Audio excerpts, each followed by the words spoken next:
Today we're going to have a look at user interfaces, or in particular how we are going to connect the back and the front bits. So I'll be doing first some lecture, and then we're going into PyCharm to actually have a look at Flask.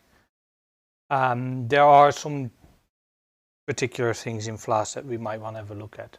So first of all, there was what we have been doing. So you might have, so this week you're also going to have you have already had a look at functions and exceptions, maybe a little bit files for those who are interested in that. It can be useful, but not mandatory. But so what we want to do now is having a look at actual event, so the user interface. So one of the key aspects we want to realize there is that when we are talking about user interfaces, we're almost always thinking about an event-driven process. Then we're going to look at how that looks with Flask, and then we're going to look at JSON and the data stuff.